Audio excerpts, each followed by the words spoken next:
I'm Lord Victor Adibowale, and I want to talk to you about bias.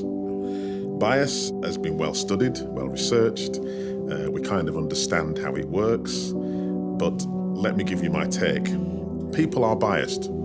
That's not the issue. The issue is whether you're willing to take responsibility for your biases and whether you leave them at the door or take them into your interactions with patients. If you take them into your communication with patients, then they will affect not only how you see that patient, but how that patient sees you. Now, I know if you're watching this film that you want to do the best for your patients. And that means understanding your biases, opening up your mind to learning so that your patient can learn from and with you. This is a film about bias. Please watch it and learn.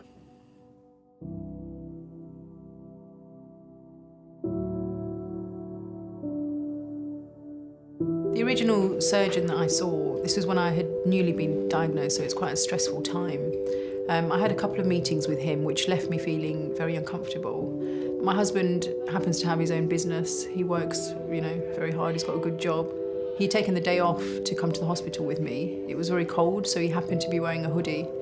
My husband happens to be black, so we walked in. He was a black guy in his hoodie. I was an Asian lady. We just felt straight away that the surgeon was making assumptions about us.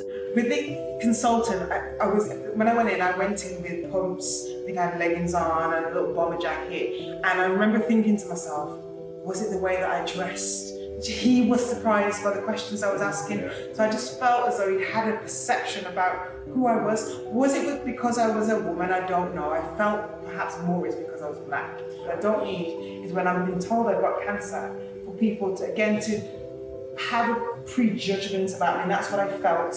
We had loads of questions because it was all very raw. We'd just had the diagnosis. But he was very patronising, and he actually rolled his eyes a couple of times when we asked questions, so we just felt we couldn't speak to him.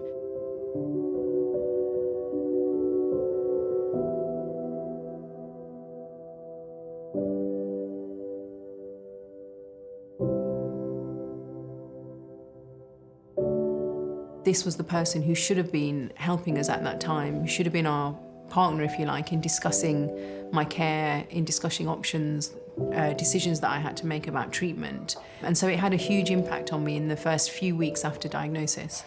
There's an interesting relationship between bias and discrimination. Bias is often hard to see in individual cases. And there is a risk sometimes that people think, well, everybody's biased. There's not much we can do about it.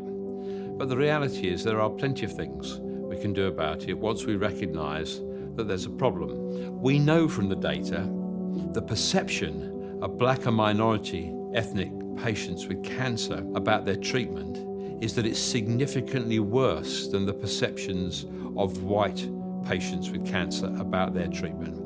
There needs to be a conversation to try to understand what's happening here, why the experience is worse, and how it can be changed. Because if the experience is worse, there must be a risk that it's affecting the sorts of treatments that are prescribed, the way in which people are treated, the referrals that take place.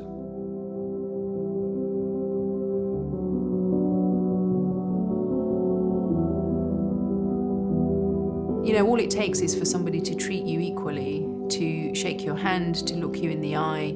Little things like that can have such a big impact on the way you feel and the way you trust them to go forward and your care, that I think that would have a huge difference if people could remember that and address that every time they saw a patient. She was just very warm in the delivery of the news, because when I first met her, yes, I'd been told I had cancer, but I didn't know what it meant. And I didn't understand that there was different types of cancer. I didn't understand there was different types of treatment.